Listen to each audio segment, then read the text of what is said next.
Assalomu alaykum ijtimoiy tarmoq kuzatib boruvchilari. Bugun biz Farg'ona viloyati So'x tumanidamiz. Mana ko'pchilikka tanish bo'lgan Subhonali Nishonov, ya'ni Farg'ona viloyati So'x tumani Farg'ona viloyati deputatlari ichida kengash a'zosi, ya'ni So'x tumanini ishongan vakili. Ko'pchilik yaxshi taniydi Subhon akamni. Bir o'rinda So'x tumanida joylashgan Hazrat Ali mahalla fuqarolar yig'ini raisi vazifasini bajaradi. Shu yana bir o'rinda fuqarolarning konstitutsion huquqidan kelib chiqib saylangan, ya'ni deputat. Ishonchli vakil. Viloyat kengashi deputati. Okrugidan saylangan.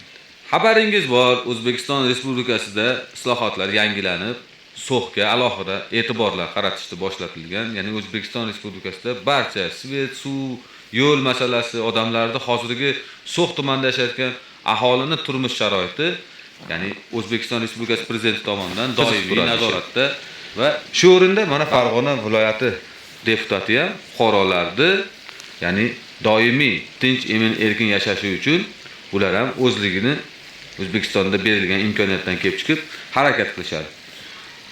Ko'rasiz, yutuqlari juda ko'p. Ya'ni yillik hisobot deydimi, oylik hisobot, deputatlar eshittiruvi, mahalla eshittiruvi, barchasini Subhonali Nishonov doimiy ravishda olib boradi. Buni kuzatib borganlar yaxshi biladi. Hozir biz qayerdamiz? Hamma hayron bo'lib qiziqayotgan bo'lishi mumkin.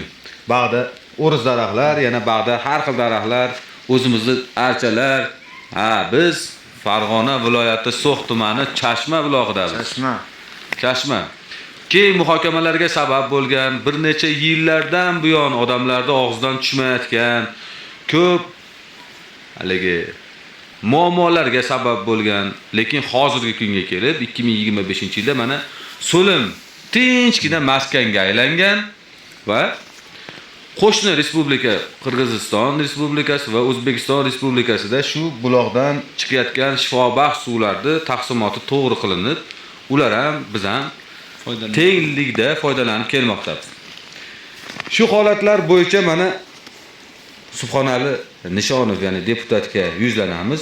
Ozginchagina So'xdagi bo'layotgan mana So'x qirollik kunlarida nima yangiliklar bo'layapti, nima o'zgarishlar bo'layapti, nima yutuqlar bo'layotganligi haqida ozginagina biz bilan fikr almashadigan bo'lsa, biz ularni sizlarga taqdim qilamiz.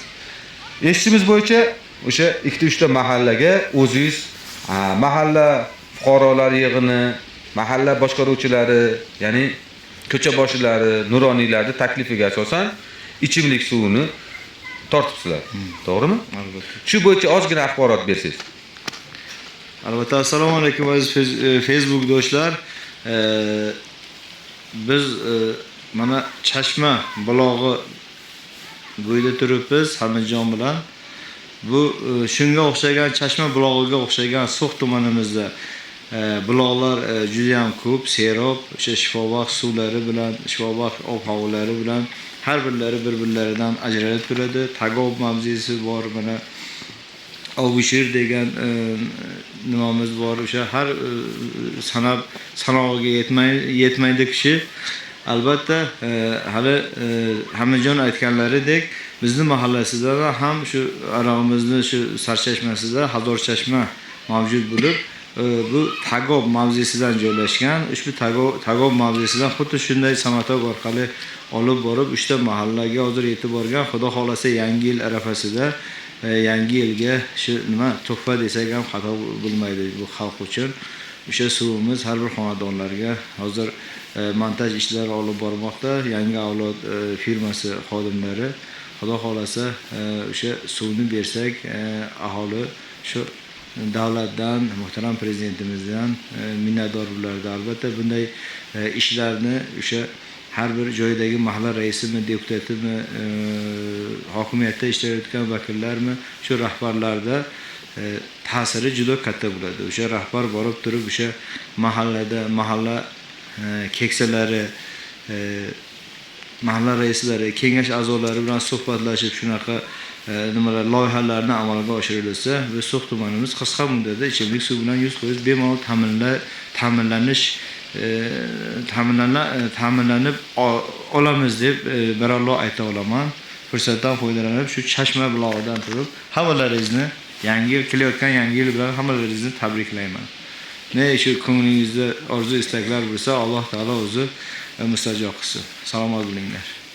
Xabaringiz bor, ko'pchilikda xabari bormi, yo'qmi? O'zbekiston Respublikasida deputatlar sayloviga start berilgandan so'ng yakuniy xulosalarda ba'zi bir odamlar uni sir saqlashni lozim topdi, lekin biz buni baralla ayta olamiz. O'zbekistonda haqiqiy, ya'ni odamlarni to'g'ri ovozi bilan O'zbekiston bo'yicha eng ko'p ovoz olgan deputat Subhonali Nishonov bo'ladi. Chunki So'x tumani 99.9% etnik tojiklardan bo'lganligi sababli bu yerda hamma bir-birini taniganligi va bir-birini o'zlariga xos, ya'ni boshqa joylarda yo'q, ularni turmush sharoiti, ularni o'zlarini tutishi, ya'ni etnik bular eski mahaldan so'xliklar o'zlariga qoidalari, o'zlarini ishongan shaxslariga nisbatan doim olg'a, ya'ni boshqalarning gapiga emas, faqat o'zlarini to'g'ri deb bilgan narsalariga ishonganligi uchun ham mana So'x tumanidagi deputat Subhonali Nishonov O'zbekiston bo'yicha eng to'g'ri, yaxshi va haqiqiy ovoz olgan va eng ko'p ovoz olgan deputatlar qatorida o'rin olgan. Xabaringiz bor, yana bitta ma'lumot ham aytib qolamiz. O'zbekiston Respublikasi prezidenti saylash jarayonida So'x tumani aholisi 100% O'zbekiston Respublikasida prezidentlik vazifasini bajarayotgan Shavkat Mirziyoyevga to'liq ovoz berishgan.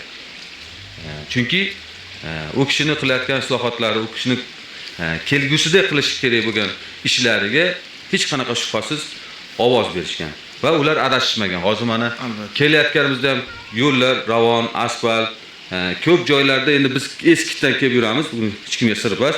Ko'p joylarda asfalt yo'llar bo'lmagan, beton yo'llar bo'lmagan, lekin hozir mana bor.